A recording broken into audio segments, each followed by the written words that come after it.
Hi, this is Pankaj Kumar. The previous videos was explaining about the processes followed by finite element analysis. So now in this video I will explain you about the theory of meshing in finite element analysis or FEA. So what is meshing? In the earlier videos I have explained a little bit about the meshing. So my the meshing is the discretization of any domain or the structure in FEM. So to do the analysis or apply the numerical method, we have to break down my this domain into smaller units that are known as elements. The connectivity between the different many elements are done by the nodes. Here you can see that the my nodes are clearly visible with the yellow color, which I had made visible to understand easily. So now we will go to the type of element. So here is different type of elements are available: 1D, 2D, 3D, and other. The 1D elements are the elements in which the one dimension is very large in comparison to the other two. So this type of analysis of elements are used for generally the line type element shapes, where the additional data from the user is the other two dimensions, that is the area of cross section. The element types for this the 1D elements are rod, bar, beam, pipe, axis, metric cells, etc. The practical application of these elements are used in as a long shaft, beams, pin joint, connection elements, and etc. There is different type of elements are available. As you can see here, the element only support the compressive and tensile strength, and if you want to apply the other type of loadings like lateral loading or or the bending, you have to use the bar or beam type of element.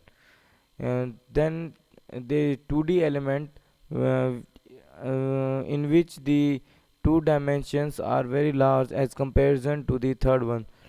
So here in the 2D element there is the surfaces in which the thickness is provided by the user, which is assigned half on the one side and half on the other side.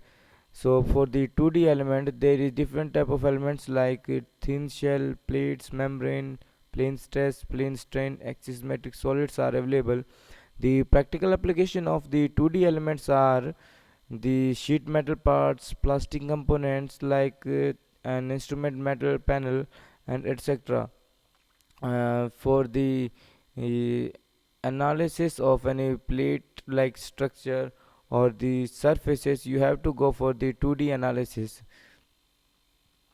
And the third type of the elements are the 3D elements. The 3D elements are and the used where all the dimensions are comparable. So here the element shapes are tetra, penta, hexa, pyramid. The additional user from the there is no additional data from the user is asked by the software, and the element type are the solid. The practical application of the 3D elements are transmission casing and engine block. And then here is also a different other category of elements which is differ from the three categories which I have explained as a 1D, 2D, and 3D, because these three are categorized according to the comparability of their dimension. But this category is the other one in which there is mass, which is used to assign the mass in the uh, component to create the uh, mass at the nodes of the components. There is a spring element which is used to create the translation and rotational stiffness Damper element is used to create the damping coefficient. Gap element is for gap distance and stiffness and frictions. And the rigid elements are used to provide the rigid connection between the two nodes, and weld element is used to join the two elements. So here the next step is to know about the element type selection. When working with, when the new users are working with any FEM software, there is a big problem of selection of the elements, because without experience, the new user didn't get any knowledge of how they will select the element type of elements. So for the selection of the element type, there is three criterias. One is geometry, size and shape, the other one is type of analysis, and the third one is time allotted for the project. Now the first is geometry, size and shapes. uh, as I have explained about the 1D, 2D and 3D elements, if the one dimension is very large as comparison to other one, then we have to use the 1D element. If the two of the dimension are very large, then the third one we have to use the 2D element. And if all the dimensions are comparable, then we have to use the 3D elements. So here you can see that in these three pictures, the three components are explained.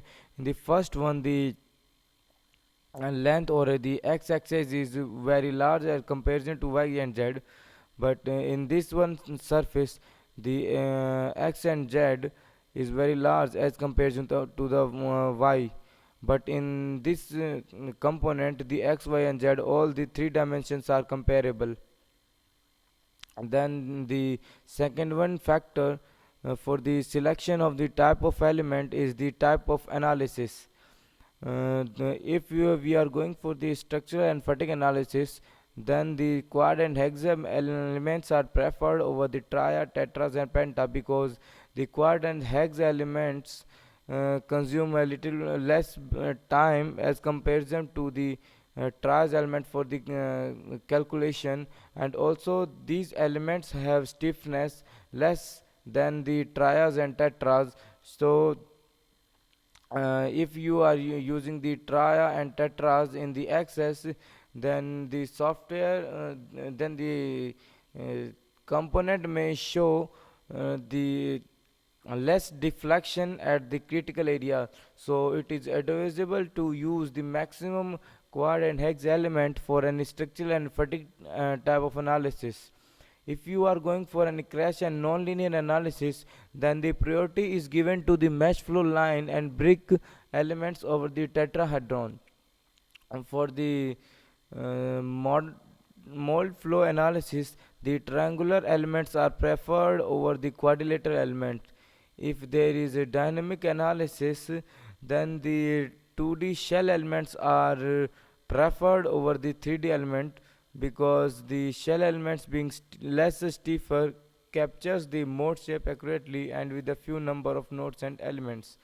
The third one criteria is the time allotted for the project, because nowadays the boss or the client provides a tight deadline in which the analyst is forced to submit the report quickly.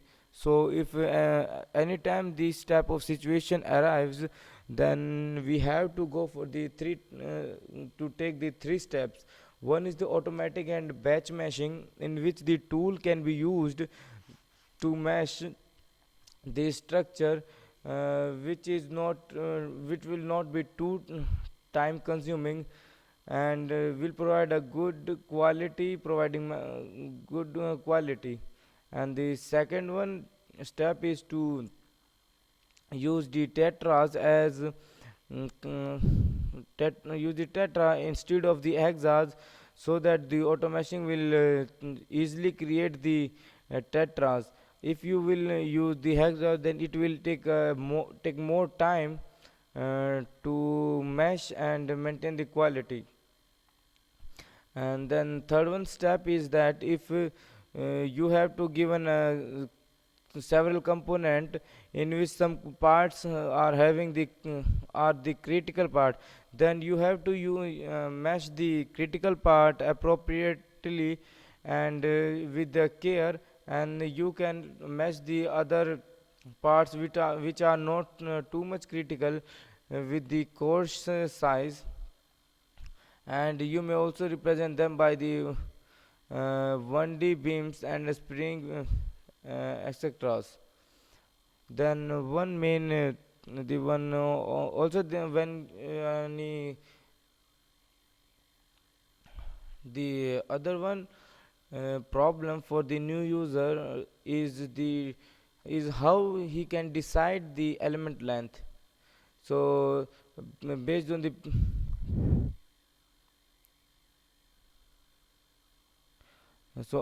a big problem is to know a big problem is to define how to decide a big problem is to decide the element length. So for to decide the element size, you should have the previous experience with the similar type of problem, so that there will be successful correlation with the experiment results. uh, and there is also a factor of type of analysis. If you are doing any linear static analysis, so it could be very quickly with a large number of nodes and elements. But if you are going through any crash and non-linear and CFD or dynamic analysis, so it will take a little bit to long time, so you have to control the number of nodes and elements. This is because while you are going for any linear static analysis, the computation needed is very small. But when you move to the non-linear type of analysis or CFD type analysis, the computation time increases, so you have to control for the number of nodes and the elements. The other big factor that also play a vital role in deciding the element length is the hardware configuration. If the configuration of your hardware and graphic card is very high, then you can go for the smaller element size. And an experienced CA engineer knows the limit of node that can be satisfactorily handled with the given hardware configuration, because the time taken for any component with a defined number of nodes or the equation is directly proportional to the hardware configuration.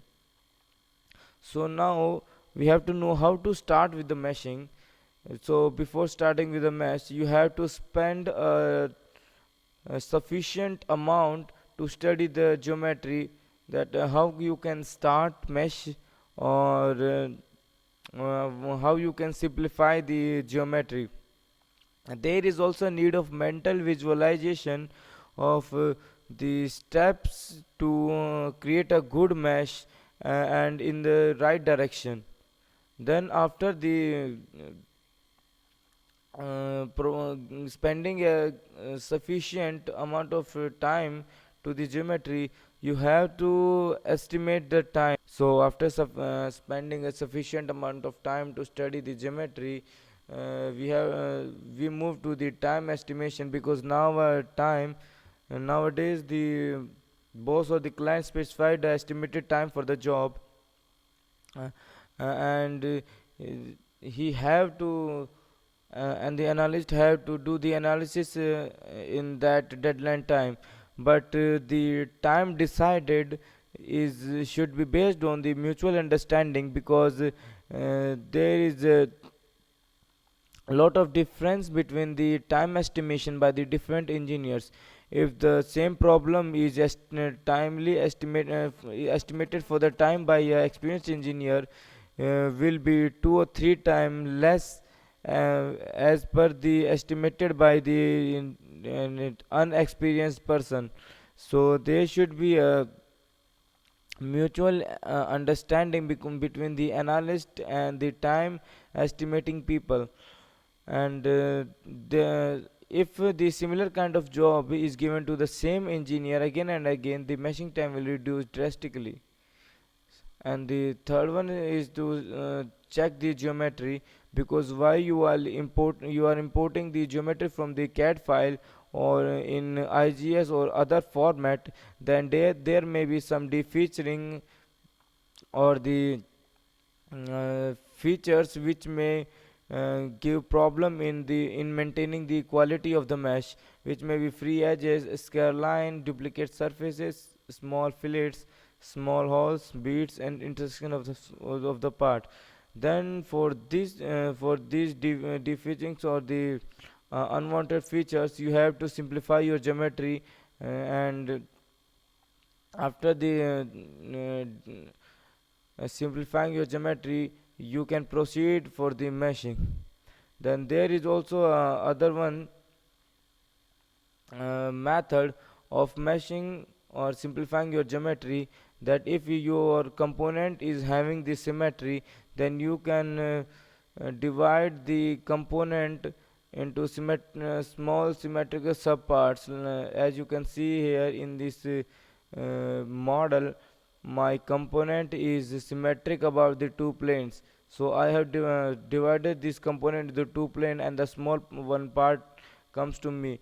If I want start with meshing this component, then it will take a little bit more time, because I have to maintain the quality of the of many of the elements as four times then this one then the meshing of this one component. So I can start with meshing of this component, I can reflect the element of this component to the other two planes.